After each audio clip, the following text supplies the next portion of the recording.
Channel को subscribe करना ना भूलें और हमारे ताज़ा वीडियो सबसे पहले देखने के लिए बेल आइकन को दबाएं।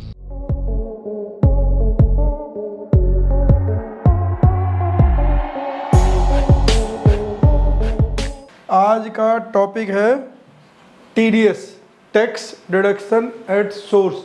बेसिकली टीडीएस जो है ना, गवर्नमेंट एक टैक्स कलेक्शन के लिए एक टूल डेवलप करा जो टैक्स कलेक्शन करता है गवर्नमेंट के लिए और without imposing any hard burden, any thick burden on the assessee. किसी एसएससी के ऊपर बहुत ज़्यादा टैक्स का बर्डन भी नहीं पड़ता और ओवर द ईयर गवर्नमेंट उससे थोड़ा थोड़ा करके टीडीएस टैक्स कलेक्ट करती रहती है। उससे गवर्नमेंट को दो फायदे होते हैं। एक तो ड्यूरिंग द ईयर ही कुछ पोर्शन टैक्स का कलेक्शन आ जाता है, रेवेन्यू बढ़ जाता है, उसकी किटी में पूल मनी में कुछ ना कुछ पैसा आ जाता है गवर्नमेंट की ड्यूरिंग द ईयर ही। मान लीजिए आपको ये पता है कि आप आईटीआर कब तक भरते, कोई डेट याद है आईटीआर की? इनकम टैक्स रिटर्न भरने की डेट याद है आपको? कुछ पता है? सुना हो थोड़ा बहुत?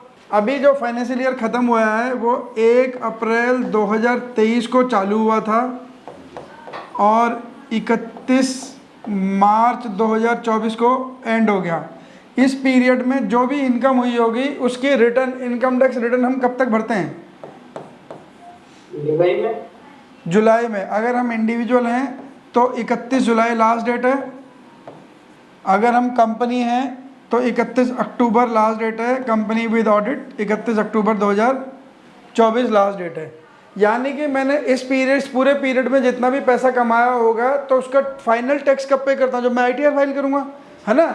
या अगर मान लीजिए इस पीरियड में मेरा जो भी मेरी इनकम हुई होगी उस इनकम पे 1 लाख रुपए का टैक्स बनता है, तो मैं 1 लाख रुपए का टैक्स कब तक पे करूं लायबल? यहाँ तक या फिर यहाँ तक।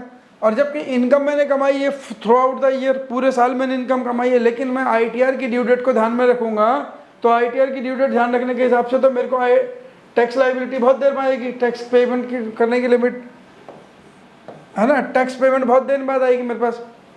तो क्या गवर्नमेंट पूरे साल आपकी शक्ल देखते रहे, हाँ अभी आनंद रिटर्न भरेगा, पैसे आएंगे, आनंद रिटर्न भरेगा, ऐसे ना?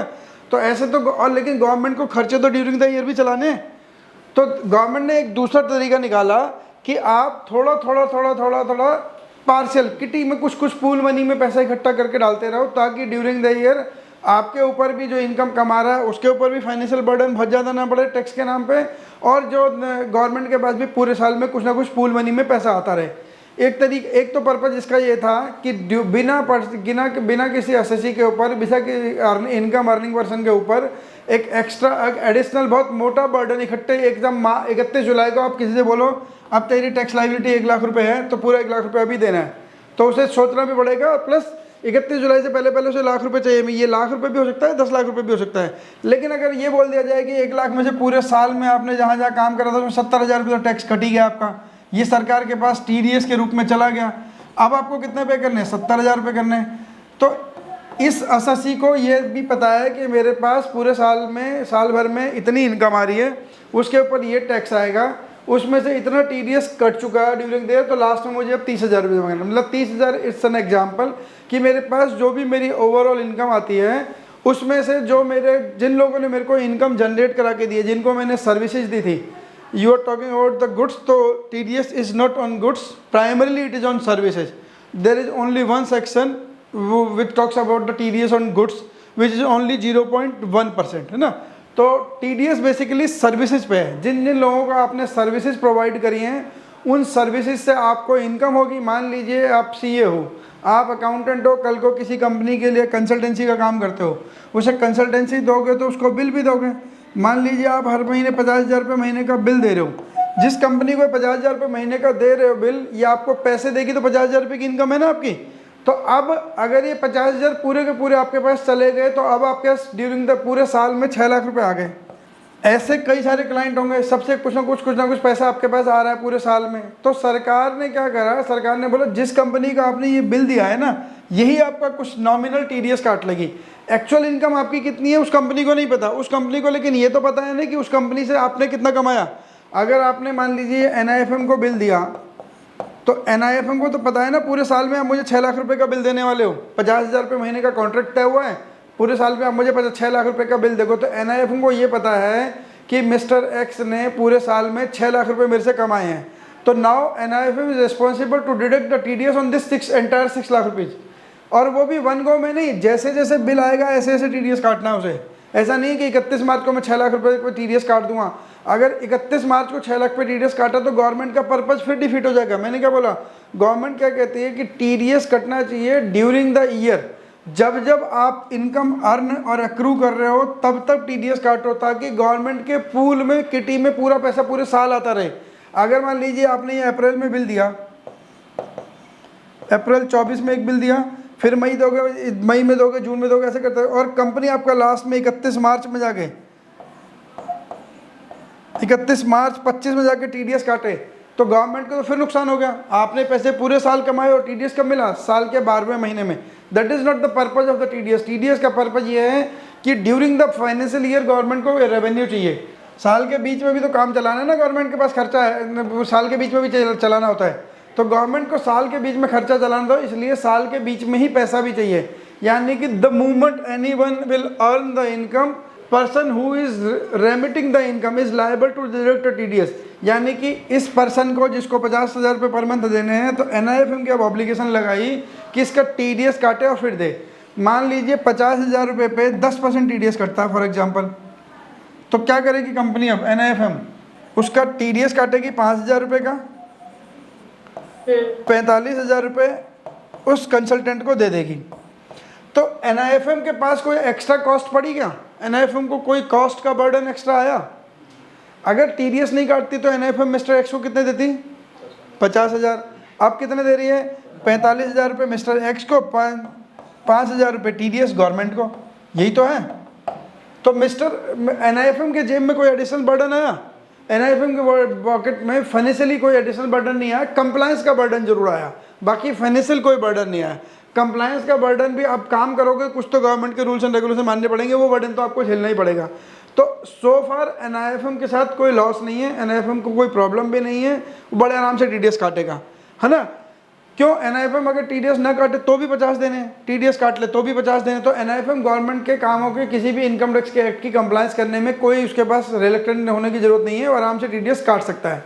तो TDS का कंसेप्ट यही है कि जब आपके पास इनकम जनरेट हो रही है किसी के सोर्स से, जिस सोर्स से जनरेट हो रही है वही सोर्स वाला आपको TDS काट लेगा। अब आपको 45,000 रुपये हाथ में मिलेंगे, 5,000 टैक्स में चलेंगे। अब ऐसे करते करते साल भर में 6,60,000 रुपये टैक्स में चले जाएंगे। अब 6 लाख रुपए पे अपनी इनकम निकालो, जो इनकम टैक्स जो टैक्स बनेगा उस टैक्स में से 60,000 रुपये टैक्स के घटा दो। अगर आपके पास मान लीजिए 6 लाख के अलावा और कोई इनकम नहीं थी, लेट एज्यूम हम मान लेते हैं इस SSG के पास, मिस्टर एक्स के पास, इसके पास कोई दूसरा क्लाइंट था ही नहीं पूरे साल, इसकी पूरे साल में केवल 6 लाख रुपये की इनकम है। तो 6 लाख रुपये की इनकम पे अभी अगर मैं आपके परसेंटेज टैक्स मानूँ तो आएगा 32,500 रुपये का टैक्स आएगा, है ना, 32,500 का टैक्स आएगा। और इसका टैक्स पूरे साल में कितना कट गया होगा, 5,000 रुपये महीने के हिसाब से 60,000 रुपये, ये तो ड्यू हुआ। और NIFM ने जो TDS भेज दिया वो कितना था, 60,000 रुपये। अब TDS ड्यू कम है और TDS पेड ज़्यादा है। Tax due is 32,500 and tax already paid is 60,000। तो क्या हुआ, गवर्नमेंट के पास टैक्स ज़्यादा चला गया, तो क्या you are eligible for refund, आप रिफंड ले लो, काम सरकार कब मना कर रही है ना, आपको रिफंड मिल जाएगा। 2 1 3 7 27,500 रुपये का, आपको 27,500 रुपये का रिफंड मिल जाएगा। जैसे ही आप the moment you will file the ITR, उसके कुछ दिन बाद ITR प्रोसेस होगी तो ये 27,500 का रिफंड आ जाएगा विद इंटरेस्ट, है ना। तो अगर मतलब चिंता वाली बात नहीं है, अगर एक्सेस TDS भी चला गया तो भी आपको रिफंड आ जाएगा, वो गवर्नमेंट आपको रिफंड करेगी, लेकिन आपको उसके लिए इनकम टैक्स की रिटर्न फाइल करनी है। रिटर्न फाइल नहीं करोगे तो रिफंड नहीं आएगा अपने आप, तो ITR फाइल कर, क्योंकि जब आप ITR फाइल करोगे तभी आप सरकार को बता पाओगे कि मेरी एक्चुअल इनकम 6 लाख रुपए है, 60,000 TDS लाइक इनकम नहीं है मेरी, तो वो तो ITR फाइल करने के बाद ही पता लगेगा। अगर दूसरा एग्जाम्पल मान लीजिए, इसकी इनकम और क्लाइंटों से भी थी और उस पर मान लीजिए टैक्स बना 1,25,000 रुपये का, ये ड्यू है टैक्स। TDS जो डिडक्ट हुआ वो केवल 60,000 का हुआ, क्योंकि NIFM के अलावा कोई और क्लाइंट ऐसा नहीं था जिसका TDS काटना था। ये TDS कटा है, ये ड्यू है टैक्स। 1,25,000 रुपये का टैक्स बना आपकी ओवरऑल इनकम पे, जब आप ITR फाइल कर रहे हो उस दिन आप टैक्स कैलकुलेट कर रहे हो, आपकी टैक्स लाइबिलिटी बनी 1,25,000 रुपये। आपका टीडीएस केवल एनएफएम ने काटा और किसी ने नहीं काटा, क्योंकि और कोई एसएससी टीडीएस काटने के लिए एलिजिबल नहीं था, बाउंड नहीं था। सबको टीडीएस नहीं काटना है, किनको काटना है वो भी देखते हैं। तो अब क्या होगा, अब आपका टैक्स सरकार के पास क्या गया, शॉर्ट हो गया, है ना, अब कम चला गया। अब गवर्नमेंट के पास टैक्स कम चला गया तो क्या करना है, बचा हुआ टैक्स पे करना पड़ेगा। 65,000 रुपये का टैक्स आप सरकार को और दोगे और अपनी आईटीआर फाइल कर दोगे, है ना।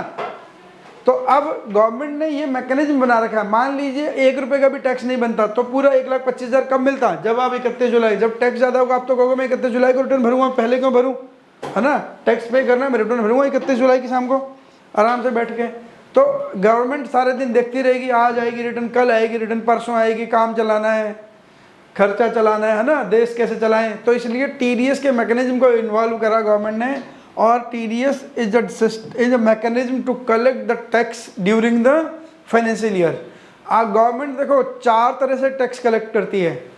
एक कलेक्ट करती है टीडीएस से, दूसरा टैक्स कलेक्ट करती है टीसीएस से, तीसरा एडवांस टैक्स से, चौथा सेल्फ असेसमेंट टैक्स से।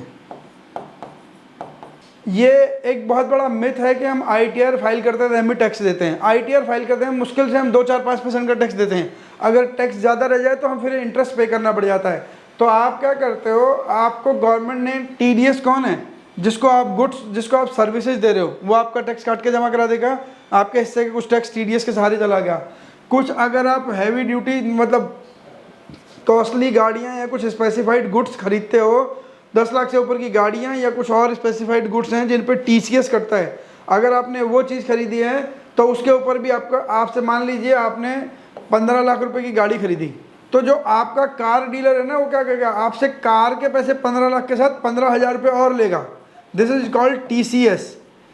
टीसीएस इसलिए है कि सरकार ये जान सके कि वो भला आदमी जो पूरे साल ज़िंदगी में आज तक उसने आईटीआर नहीं भरी, वो 15 लाख से ज़्यादा की कार कैसे खरीद रहा है ना। अगर आपने आईटीआर भरी है तो 15 लाख की कार खरीदो, 50 लाख की खरीदो, कोई तकलीफ नहीं है। आप आईटीआर भर रहे हो 2 लाख, 1.5 लाख, 3 लाख, जिस पर टैक्स ना लगे, और कार खरीद रहे हो 50 लाख रुपए की, 60 लाख रुपए की, 15 लाख रुपए की, तो ऐसे टाइम पे पकड़ा नहीं जा रहा था आदमी। मतलब देखो, जब टीडीएस का कंसेप्ट आया तो क्या था कि इनकम जब जनरेट होगी तभी टैक्स कट जाएगा, लेकिन कुछ कंपनियां, कुछ बिजनेस ऐसे भी तो हैं जो इन पर टीडीएस की रिस्पॉन्सिबिलिटी नहीं है। अगर मैं उन लोगों के साथ काम कर रहा हूँ जो टीडीएस के क्राइटेरिया के अंदर आते ही नहीं, जिनके ऊपर टीडीएस की ऑब्लिगेशन ही नहीं होती है, अभी देखेंगे कौन काटता है कौन, तो मेरा तो टीडीएस कभी ज़िंदगी में नहीं कटेगा, और मेरा टीडीएस नहीं कटेगा तो मेरी इनकम सरकार को कभी पता भी नहीं लगेगी। अब इनकम तो पता नहीं लगी, लेकिन जब पैसा इकट्ठा हो रहा है तो कहीं तो खर्च भी करूँगा। तो जब मैं खर्च करने जा रहा हूँ तो सरकार ने उस एंड पे भी चेक लगा दिया कि अगर 10 लाख से ऊपर की कोई गाड़ी खरीदे, 50 लाख से ऊपर का कोई प्रॉपर्टी खरीदे, लैंड एंड बिल्डिंग या प्रॉपर्टी खरीदे, तो आप टीसीएस काट लेना, है ना। तो अब क्या होगा, मैंने टीडीएस तो मेरा कटा नहीं था, मेरी इनकम पता नहीं लगी, तो मैंने आईटीआर हमेशा 1 लाख, 1.5 लाख, 2 लाख, 50,000, 60,000 ऐसे भर रहा था ताकि टैक्स ना देना पड़े। लेकिन जो पैसा एक्यूमुलेट हुआ है, अथाह पैसा इकट्ठा हुआ, वो कहीं खर्च भी तो होगा, किसी दिन तो बोरों में से बाहर निकलेगा ना। तो जिस दिन बोरों में से बाहर निकलेगा उस दिन भी जाल लगा रखा है गवर्नमेंट ने टीसीएस के नाम पे। अगर आपने 10 लाख से नीचे की गाड़ी ली है तो कोई दिक्कत नहीं है, लेकिन सारे लोग उसके जैसे नहीं होते ना। वो अभी नोएडा में पीछे पड़ गए थे ना, पिछले साल पान मसाला व्यापारी स्कूटर में घूमता था वो, और उसके घर से कई 100 करोड़ रुपए निकले थे, 350 करोड़ रुपए निकले थे। वो बजाज के स्कूटर में घूमता था पुराने में, स्कूटर देख के कोई कहेगा नहीं उसके खाने को भी पैसा होगा, और घर में 350-400 करोड़ रुपए निकला था। तो सारे लोग तो ऐसा नहीं कर सकते। अगर मान लीजिए 50 लाख रुपए की गाड़ी खरीदे तो इनवॉइस कितने का बनेगा, 50 लाख रुपए का। By whatever sources you are paying, it doesn't matter, आप किस सोर्स से पैसा दे रहे हो कोई फर्क नहीं पड़ता। सरकार को ये मतलब ही नहीं है आप लोन लेके दे रहे हो, आप किसी का पैसा मार के दे रहे हो, कोई फर्क नहीं पड़ता सरकार को। Government is worried about that you have bought a car of ₹15 lakh और 50 lakh, what ever the invoice amount, invoice amount पे बात करता है। रीपेमेंट मोड से सरकार को लेना देना ही नहीं है। आप ये कह रहे हो कि मान लीजिए मेरी आज तक कोई इनकम नहीं थी, तो उनका कहने का मतलब है अभी मेरी कोई बहुत सारी इनकम नहीं है, लेकिन मेरे मन में आया कार ले ले, अब मेरी मान लीजिए अच्छी नौकरी लग गई, है ना, तो अब मैं 50 लाख की कार अफोर्ड कर सकता हूँ। तो आज से पहले तो इनकम नहीं थी, लेकिन अब मेरे को पता है मैं 50 लाख की कार अफोर्ड कर सकता हूँ, 1 करोड़ रुपये का घर अफोर्ड कर सकता हूँ, ईएमआई भर दूंगा, तो कोई बात नहीं, वो कह रहा ईएमआई भर दो, जो फर्क है कोई फर्क नहीं पड़ता। आपने 50 लाख रुपये की कार खरीदी, कार डीलर की रिस्पॉन्सिबिलिटी है 50 लाख रुपए एक साथ 50,000 रुपये और लेगा आपसे, और ये TCS जमा करा देगा। जब TCS या TDS जमा होता है, द कलेक्टिंग और deducting person is liable to report to the income tax department. जिस डीलर से आपने कार ली है, जिसने आपसे 50 लाख रुपए कार के और 50,000 रुपये TCS के लिए हैं, वो सरकार को रिपोर्ट करेगा कि अलीसा ने 50 लाख रुपए की कार खरीदी है और ये अलीसा का पैन नंबर है। अब सरकार को पास जैसे ही पैन नंबर गया तो सरकार को पता लग गया ना कि अलीसा ने 50 लाख की कार खरीदी है। जी सर। अब अगर आप EMI भर रहे हो तो इनकम होगी तो EMI भरोगे, तो उतनी इनकम आपको अपनी ITR में रिपोर्ट करनी पड़ेगी नहीं पड़ेगी अलीसा, तो करना होगा, है ना। तो मैं ये बिल्कुल नहीं कह रहा हूँ कि by whatever mode you are paying, mode of payment is not matter, does not matter. Matter क्या करता है कि आपकी इनवॉइस वैल्यू क्या है। TCS के लिए केवल इनवॉइस वैल्यू सफिशिएंट है। आप EMI कैसे भरोगे, रीपेमेंट कैसे करोगे, कोई फर्क नहीं पड़ता इस बात से। तो आपकी आज तक इनकम जीरो थी, आज आपकी अच्छी नौकरी लगी, आपको पता है मैं 50,000 रुपये महीने की EMI भर सकता हूँ, तो मैं कार ले लेता हूँ, तो ले लो, कोई दिक्कत नहीं है। जब साल के लास्ट में ITR भरोगे तो पूरी इनकम दिखा देना जिससे 50,000 रुपये की EMI जस्टिफाई हो जाए। आप बोलो मेरी इनकम 40,000 रुपये, EMI 50,000 रुपये की भर रहा हूँ, पॉसिबल है? पकड़े जाओगे ना कि भाई आप बोलोगे टैक्स बचाने के लिए, बोलोगे इनकम मेरी 40,000 रुपये पर मंथ और EMI जा रही है बैंक अकाउंट से 50,000 रुपये पर मंथ, यानी कुछ तो दाल में काला है ना। तो इसलिए सरकार ने कई सारे चेक एंड बैलेंस लगा रखे हैं इनकम टैक्स एक्ट ने कि अगर आप क्या नाम लेते हैं इनकम कमाते टाइम नहीं पकड़ेगे तो खर्च करते टाइम पकड़े जाओगे, है ना। हाँ ठीक है, तो आप 4 लाख 5 लाख 7 लाख रुपए की गाड़ी खरीद लो, लेकिन प्रॉब्लम क्या होती है, जब जेब में पैसा होता है ना तो पैसे की गर्मी भी होती है ना। जब पैसा होता है तो पैसे में हीट बहुत है, फिर कहीं ना कहीं उसे स्टेटस सिंबल को मेंटेन करने के लिए आदमी निकालता भी है। फिर क्या होता है, कई लोग क्या करते हैं कि थोड़े बहुत ये यार तो एक काम कर, तू मेरे से 10 लाख रुपए ले कैश ले ले और तू मुझे 10 लाख रुपए की जगह 9 लाख का ही चेक दे दे, है ना। कई लोग फिर ऐसे भी करते हैं कि कैश तो मेरे से 10 लाख ले लेकिन चेक दे दे मुझे 9 लाख रुपए का। अब मैंने आपसे 9 लाख रुपए का चेक ले लिया, अब इनकम मेरे पास लोन की तरह आगे खड़ी हो गई, वो पार्क हो गई, है ना। इनकम दिखाता तो मैं पहले ही दिखा देता, लेकिन इनकम तो मैंने पहले दिखाई नहीं, पहले तो मैं ब्लैक में पैसा करता रहा बिना टैक्स दिए। देखो इनकम टैक्स ने एक ऐसा सर्कल बना रखा है, आप कितना भी कोशिश कर लो, आप कितना भी कोशिश कर लो, जो आपकी टैक्स लाइबिलिटी है ना आप उसे डेफर कर सकते हो। अभी आपको ये बात बहुत अर्ली स्टेज में अभी समझ नहीं आएगा, लेकिन जब आपको इनकम टैक्स अच्छी तरह समझ आएगा, मान लीजिए आपने फाइनेंशियल ईयर 23-24 में कुछ पैसा कमाया और इसको ब्लैक कर लिया, है ना। आपके पास 50 लाख रुपए की इनकम थी, आपने बोला एक काम करो 20 लाख रुपए मुझे चेक से दे दो, बैंकिंग में दे दो, और 30 लाख रुपए मुझे वाइट में दे दो, और ब्लैक में दे दो, सॉरी कैश में, ये मुझे कैश में दे दो, नॉन बैंकिंग चैनल से पैसा पकड़ लिया। तो ये 30 लाख रुपए ना आप कभी प्रॉपर वाइट में ला ही नहीं पाओगे, कभी भी नहीं ला पाओगे, ये हमेशा ब्लैक ही घूमता रहेगा। जैसे ही आपको इसे बैंकिंग चैनल ब्लैक में वाइट में लाओगे तो ये टैक्स लाइबिलिटी में आएगा, इसके ऊपर टैक्स भी पे करोगे और आपको ये इनकम तभी वाइट होगी और तभी इससे कोई वाइट की एसेट जोड़ पाओगे। तो इनकम टैक्स ने पूरी तरह से एक सर्कल बना रखा है। आप अपनी इस टैक्स लाइबिलिटी को 2 साल 3 साल 4 साल डेफर तो कर सकते हो, लेकिन आपको जब तक ये टैक्स नहीं दोगे तब तक ये वाइट हो ही नहीं पाएगी, किसी भी सूरत में नहीं होगी। अगर होगी तो किसी दूसरे एंड पे कॉस्ट दोगे। जैसे मैंने आपको बोला कि किसी को 10 लाख रुपए कैश में देके 9 लाख 9.5 लाख रुपए चेक से ले लिए, 10 लाख रुपए टैक्स दे 10 लाख रुपए कैश दिया और 9.5 लाख का चेक दिया, तो 50,000 की कॉस्ट तो आई गई। वो ठीक है कि एक्चुअल टैक्स लाइबिलिटी से कम रहा, लेकिन कहीं ना कहीं इसकी कॉस्ट आएगी, या फिर ये पैसा हमेशा ब्लैक में घूमेगा, बाहर का ब्लैक का पैसा ब्लैक में घूमेगा। लेकिन आज की डील में किसी कार डीलर से आप कार लेने जाओगे 10 लाख 15 लाख 20 लाख रुपए की, तो कैश में कार लेगा ही नहीं, आप कैश में पैसे ही नहीं लेगा। किसी भी आदमी से 2 लाख रुपए से ज़्यादा एक साल में फॉर एन इवेंट 2 लाख से ज़्यादा पैसा कैश ले ही नहीं सकते, नहीं तो जिसने लिया उसकी पूरी इनकम बन जाएगी वो, है ना। तो वो भी प्रॉब्लम है, 269 लगता है, तो कई सारी समस्याएं हैं। तो अब इनकम टैक्स से टैक्स चोरी करना थोड़ा सा टेढ़ा काम हो गया। या तो वो पैसा हमेशा ब्लैक में ही रहेगा, अगर ब्लैक में रहेगा तो सरकार कहती ठीक है ब्लैक में रखो जब तक तुम मेन मुख्य धारा में नहीं आ रहे हो, या फिर किसी ने बोरे में पकड़े जाओगे, है ना।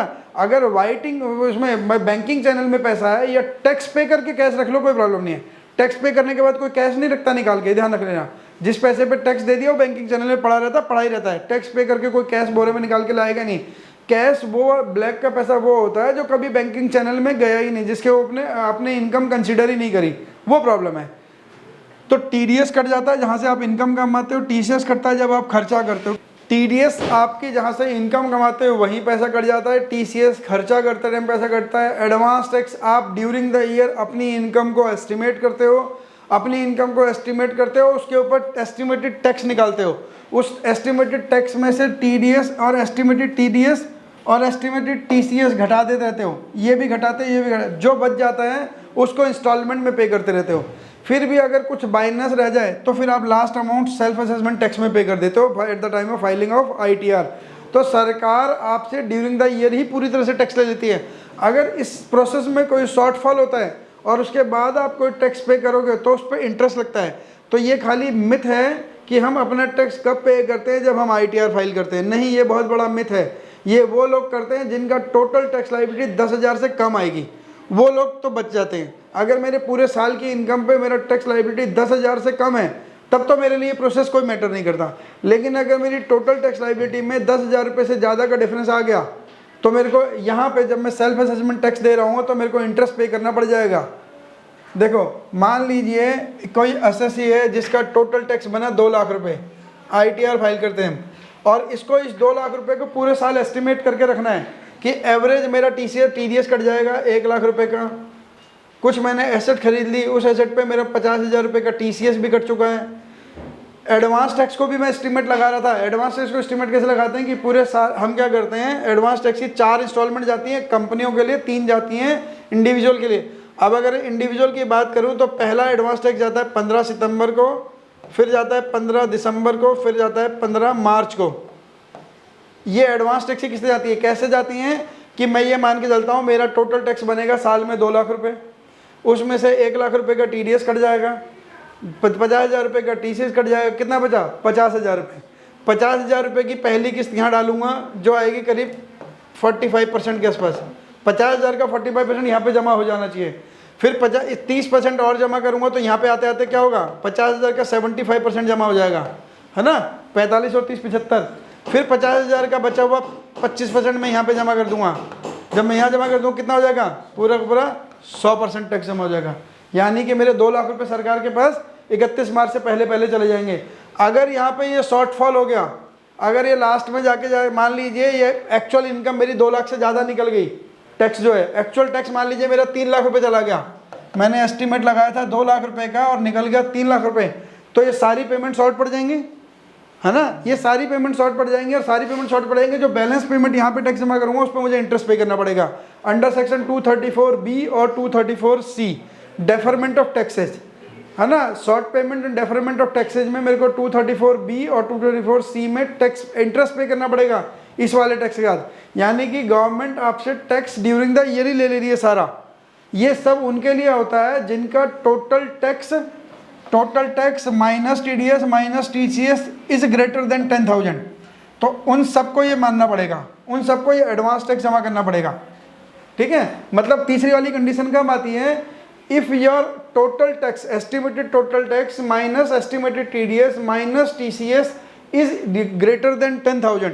अगर आपका टोटल TDS टैक्स में से टोटल साल का जो एस्टिमेटेड TDS कटेगा वो, जो TCS कटेगा वो, तीनों का उनका जो नेट आएगा, अगर वो 10,000 से ज़्यादा है तो now you are covered under advance tax provision. तो आपके ऊपर ये प्रोविजन लग जाएंगे एडवांस टैक्स के, है ना। और एडवांस टैक्स को इस तरह से मैनेज करते हुए चलना है कि 15 मार्च से पहले 100% जमा करा दो, है ना। ये 70% 25 और जमा हो जाएगा तो 100% पूरा हो जाएगा।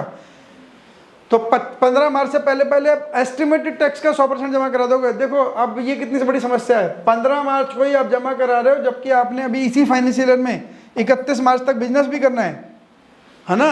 अभी 16 दिन आगे और बिजनेस करना है आपको, 15-16 दिन आगे बिजनेस करना है, लेकिन आपको 15 मार्च से पहले ये जमा करना है कि आने वाले 16 दिन में हमारे पास कितनी इनकम आएगी, उसके ऊपर कितना प्रॉफिट आएगा, उसको भी एस्टिमेट करना है।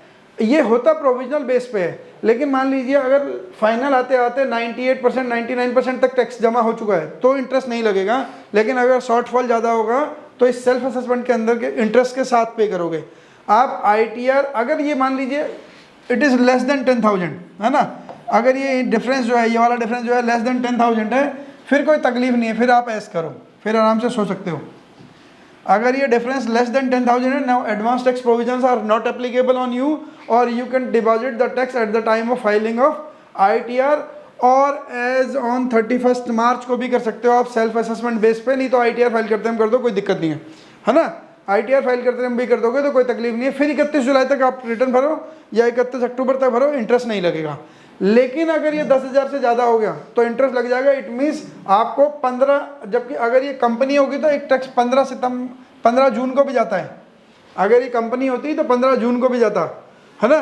तो आपको पहले ही एस्टिमेट लगा के चलना पड़ेगा, देखना ये पड़ेगा। पास्ट एक्सपीरियंस से पता लग जाता है कि लास्ट ईयर मेरा प्रॉफिट कितना था, इस साल मेरा प्रॉफिट कितना होगा, लास्ट ईयर मैंने कितना टैक्स पे करा, इस साल कितना टैक्स पड़ेगा, वो सब पास्ट एक्सपीरियंस से प्रोरेटा करके पता लगता रहता है। वो तो हम एडवांस टैक्स पढ़ेंगे तब भी पढ़ेंगे अलग से डिटेल में। तो मेरा कहने का मतलब ये है कि सरकार जो है, गवर्नमेंट आप में कुछ टैक्स के प्रोविजन ऐसे बना रखे हैं कि ड्यूरिंग द ईयर ही आपसे पूरा टैक्स ले रही है। टैक्स करेक्ट करने के 4 तरीके हैं गवर्नमेंट के पास, है ना। इनमें से सबसे ज़्यादा आज हम ये पढ़ने वाले हैं TDS वाला, कि TDS मोस्ट पॉपुलर है और TDS is in maximum cases, in majority cases TDS is deductible on services only, है ना। TDS सर्विस पे होता है मेजोरिटी केस में। केवल एक ही सेक्शन है जो TDS गुड्स पे कहता है, वो भी गवर्नमेंट ने ऐसे ही मजे में लगा दिया, उसका कोई लेना देना नहीं है। 0.01% का TDS से क्या लेना देना, इसका कुछ करना नहीं है, पता नहीं क्यों लगाया सरकार ने, है ना। सेम रेट से TDS भी है, सेम रेट से TCS भी है, कोई सा भी आदमी कुछ भी कंप्लाई कर ले, वो अलग प्रोविजन पड़ेंगे ना। तो TDS का पर्पज समझ आ गया सबको कि TDS क्यों कटता है। नीड है गवर्नमेंट को अपने पूल में पूरे साल भर पैसा चाहिए, है ना। पूरे साल भर पैसा चाहिए क्योंकि देश के विकास के लिए पूरे साल भर काम करना होता है, पार्टी के विकास के लिए पूरे साल भर काम करना होता है ना। देश तो फिर होता है साथ में, दोनों का साथ हो जाता है काम। तो इसलिए पैसा तो पूरे साल चाहिए। घर में खर्चा करना है तो देखो घर खर्च चलाना है। अगर आपको ये बोला जाए कि आप नौकरी करो और साल के आखिरी दिन आपको पूरे साल की तनख्वाह इकट्ठी देंगे, तो कोई भी तैयार होगा? नहीं होगा, पॉसिबल नहीं है ना। खर्चा तो पूरे साल करना है ना। तो खर्चा अगर पूरे साल करना है तो कमाई के सोर्स भी पूरे साल चाहिए। अब देखो TDS, पहले ये देख लेते हैं कि TDS काटने के लिए जिम्मेदार कौन कौन है ना। तो TDS काटने के लिए, एक TDS काटने के लिए चाहिए होता है आपको 10 number, tax deduction account number. आपको 10 नंबर चाहिए होता है अगर TDS काटना है। जो जैसे NIFM अगर TDS काटेगी तो NIFM के पास पहले क्या होना चाहिए? 10 नंबर। कोई भी अगर TDS काटेगा तो उसके पास 10 नंबर होना जरूरी है। अगर मैं ITR भरूंगा, अपनी इनकम टैक्स रिटर्न भरूं, तो मेरे पास क्या चीज़ जरूरी है? कोई भी आदमी ITR भरना चाहे तो उसके पास क्या चीज़ होनी चाहिए? पैन नंबर होना चाहिए, है ना। उसके पास पैन नंबर होना चाहिए। अगर मुझे GST की रिटर्न भरनी है, GST में कंप्लाइंस करनी है, तो मुझे क्या चाहिए? GSTIN, GST का रजिस्ट्रेशन नंबर। यानी कि देखो सिंपल सी बात है कि अगर गवर्नमेंट के साथ लाइजनिंग करनी है, कोई तो आपकी एनरोलमेंट ID होनी चाहिए। जैसे आप स्कूल कॉलेज में जाते हो, एक तो क्लास का रोल नंबर होता है, उसके बाद एक एनरोलमेंट नंबर होता है ना। आपके नाम के 50 बच्चे एक स्कूल में हो सकते हैं, लेकिन एनरोलमेंट नंबर एक बच्चे को एक ही मिलता है। तो ऐसा ही आइडेंटिफिकेशन नंबर है। बेसिकली इन डिपार्टमेंट से जुड़ने के लिए एनरोलमेंट नंबर कह सकते हो आप, है ना। आपका एनरोलमेंट नंबर है। आनंद 50 होंगे, लाखों होंगे दुनिया में, लेकिन आनंद का पैन नंबर एक ही होगा, है ना। तो जो मेरा पैन नंबर है वो किसी दूसरे आनंद का नहीं हो सकता, वो एक कॉम्बिनेशन है। जो 10 नंबर अगर जो NIFM का नाम है, NIFM में ये नहीं कह सकता कि NIFM नाम की कंपनियां बहुत सारी होंगी, कंपनी दूसरी हो नहीं सकती, लेकिन बहुत सारे इंडिविजुअल भी TDS काटते हैं। तो इंडिविजुअल के नाम पर 10 नंबर आएगा, तो एक ही 10 नंबर कौन से आनंद ने TDS जमा करके बताया, कैसे पता लगेगा? 10 नंबर से पता लगेगा कि ये कौन सा वाला आनंद ने TDS काट के भेजा है ना। पता लगा मैंने TDS काट के भेज दिया किसी का, दूसरे का नहीं काटा, उसकी पेनल्टी मेरे पास आ जाएगी, ऐसे कोई होगा? तो डिपार्टमेंट ने अपने पास लाइजनिंग करने के लिए एक एक नंबर अलॉट कर रखे हैं। बिना इस नंबर के आप काम ही नहीं कर पाओगे। तो अगर 10 नंबर चाहिए तो पैन नंबर होना और जरूरी है, ध्यान रखना। अगर पैन नंबर नहीं है तो ये भी नहीं मिलेगा। GST है या नहीं कोई फर्क नहीं पड़ता। अगर 10 नंबर अप्लाई करना है तो पैन नंबर पहले होना चाहिए। आप पहले 10 पे नहीं जा सकते हो बिना पैन के। तो पहले आपके पास पैन नंबर होना चाहिए, फिर आपको 10 नंबर मिलेगा। पैन नंबर ही सेंटर है। अगर पैन नंबर है तभी GST भी मिलेगा, अगर पैन नंबर नहीं है तो GST भी नहीं मिलेगा, है ना। पैन नंबर नहीं होगा तो GST नंबर भी नहीं मिलेगा। तो पैन नंबर सेंटर में है। पैन सबसे पहला काम पैन नंबर से चालू होता है, उसके बाद सब कुछ मिलता है। तो 10 नंबर किन किन लोगों ने लेना है और कब कब लेना है? कंपनी। TCS पेन से कटता है क्या? दोबारा बोलो। TCS पेन से कटेगा, TDS 10 से कटते? नहीं। मेरी बात सुनो, मैं ये कह रहा हूँ, आप पूरे एग्जाम्पल में ना NIFM को सेंटर में रखना। NIFM के पास आपने NIFM को अकाउंटिंग की सर्विसेज दी, अब NIFM आपका TDS काटेगा, सर ठीक है। तो NIFM के पास पैन नंबर भी होना चाहिए, NIFM के पास टेन नंबर भी होना चाहिए। आपके पास 10 होना जरूरी नहीं है, जो इनकम कमा रहा है उसके पास 10 नहीं चाहिए, जो कमा रहा है उसके पास तो खाली पेन चाहिए, पेन नंबर उसके पास है। लेकिन जो TDS काट रहा है, अब आपका TDS काट के मैं सरकार को पहुंचाऊंगा, NIFM सरकार को पहुंचाएगा, इनकम टैक्स डिपार्टमेंट को, TDS डिपार्टमेंट को टैक्स भेजेगा, तो कैसे भेजेगा कि ये NIFM ने काट के भेजा है? कोई नोट पे नाम कोई लिखा जाता है, ये NIFM का 2000 का नोट है ना। तो और वैसे भी टैक्स तो चालान ऑनलाइन पे होता है, तो अब जब NIFM किसी का टैक्स काट के भेजता है तो NIFM उस चालान पे अपना 10 नंबर डालता है ना, ऐसे करके DELN करके अपना 10 नंबर डालेगा कि ये मेरा 10 नंबर है और मैंने किसका टैक्स काटा। मैं यहाँ पे उन लोगों के नाम लिख रहा हूँ कि जिनको 10 नंबर चाहिए, मतलब 10 नंबर किनको चाहिए? जो TDS काटने के लिए बाउंड है। TDS कौन कौन काटेगा? तो हर company, every company is liable to comply with the TDS। TDS के लिए हर कंपनी के पास 10 नंबर होना जरूरी है। कहने का मतलब ये TDS कटेगा नहीं कटेगा उस बाकी आगे की शर्तों पे चलेगा। लेकिन जब भी कोई कंपनी बना हुआ, company means private limited, limited company है ना, प्राइवेट लिमिटेड और लिमिटेड कंपनियां जो होती हैं, इन सब के पास TDS होना चाहिए पहले दिन से। The day one they got incorporation, जब ये इनकॉर्पोरेट होती हैं, पेन नंबर आता है, तो आज की डेट में पेन नंबर के साथ 10 नंबर ऑटोमेटिक डिपार्टमेंट ही दे देता है अब तो, है ना। The moment they got incorporated, तो इनके पास पेन और 10 एक साथ आ जाता है ना। तो हर कंपनी को पेन नंबर और 10 नंबर चाहिए ही चाहिए। अगर कोई कंपनी पुरानी बनी है जिसने खाली पेन नंबर ले रखा है, जब पेन नंबर मैनुअल अलॉट होते थे तो उसे 10 नंबर बाद में अलग से अप्लाई करना पड़ता था, लेकिन 10 नंबर चाहिए पहले दिन से। पहले दिन से 10 नंबर होना चाहिए। TDS काटेंगे नहीं काटेंगे बाद में पता लगेगा किसका काटना है किसका नहीं काटना। लेकिन अभी हम उन लोगों को आइडेंटिफाई कर रहे हैं किन्हें TDS की कंप्लायंस करनी है। तो हर कंपनी को TDS की कंप्लायंस करनी है, जिसके साथ भी काम करेगी अगर वो TDS के लिमिट में आएगा। जैसे अभी बताया था, किसने, बच्चे ने बताया था, नीरज ने, कि 194C में TDS कटता है, 30,000 से ज़्यादा सिंगल बिल 30,000 का होगा, पूरे साल में 1 लाख से ज़्यादा का हो तो TDS कटेगा। तो कौन काटेगा? NIFM काटेगी। क्यों? NIFM में जो लिमिटेड कंपनी, कोई प्राइवेट लिमिटेड होगी तो वो काटेगी। जिसका काटेगी उसके पास बस पैन नंबर हो जाएगा तो काम चल जाएगा, उसके पास पैन नंबर नहीं होगा तो इसी का नुकसान हो जाएगा। जिसका TDS काटा उसके पास अगर पैन नंबर भी नहीं है तो TDS काटने वाले का नुकसान नहीं होगा, कटवाने वाले का नुकसान हो जाएगा। तो हर कंपनी को TDS 10 नंबर चाहिए पहले दिन से। नुकसान क्या होगा? 2% की जगह 20% कटेगा बेटा, नुकसान ही होगा, और उसका क्रेडिट भी नहीं मिलेगा। अगर आप ये देखो, इनकम अभी बताता हूँ कि 2% की जगह 20% कटेगा। कि आप कह रहे हो मेरे पास पैन नंबर नहीं है, देखो इनकम टैक्स ने TDS क्यों मांगा? इनकम टैक्स को खाली ये नहीं चाहिए कि आपको पूल मनी में, किटी में कुछ पैसा चाहिए, साथ में वो आदमी भी चाहिए कौन कौन पैसा कमा रहा है। जब वो मिस्टर एक्स का TDS कटा तो इनकम टैक्स को तभी तो पता लगा पैसा है 6 लाख रुपये मिस्टर एक्स ने कमाए पूरे साल में। अगर TDS काट के खाली 60,000 रुपये, मान लीजिए 6 लाख रुपये कमाए और 60,000 रुपये जमा करा दिए, है ना, और ऐसे ही वो 6 लाख रुपये सब जगह से कमा रहा है, और जा कितने रहे? 60,000 रुपये जा रहे हैं, लेकिन एक्चुअल में इनकम तो बहुत ज़्यादा हो जाएगी। तो सब लोगों ने जब डिपार्टमेंट को रिपोर्ट कर दिया कि इसने 10 जगह से 6 लाख रुपए कमाए, तो ओवरऑल कितने कमाए? 60 लाख रुपए। तो 60 लाख पे जो TDS कटेगा वो 10% के बराबर नहीं कटेगा, एक्चुअल टैक्स लायबिलिटी बहुत ज़्यादा आ जाएगी। तो लेकिन ये 60 लाख को आइडेंटिफाई करने के लिए TDS के प्रोविजन लाया गया।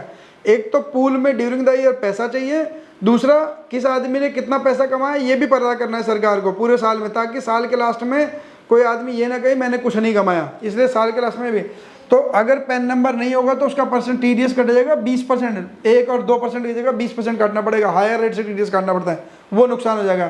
तो पैन नंबर तो आप देना ही पड़ेगा। वो फर्म को भी पहले दिन, फर्म का मतलब होता है the business in the nature of partnership, partnership firm including LLP।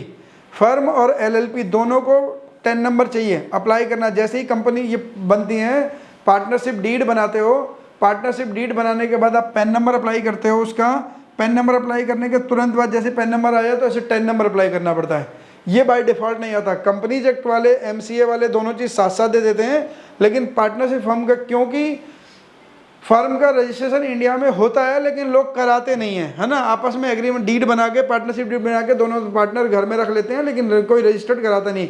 अगर रजिस्टर्ड कराओगे भी तो पार्टनरशिप डीड वाले जो पार्टनरशिप एक्ट रजिस्टर करते हैं पार्टनरशिप फर्म को, वो डिपार्टमेंट 10 से लाइसेंसिंग करता भी नहीं है, फिर भी आपको अपने आप ही वो 10 अप्लाई करना पड़ेगा।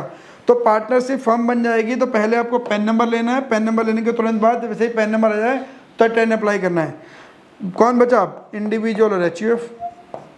इंडिविजुअल और HUF को पैन नंबर कब चाहिए पता है?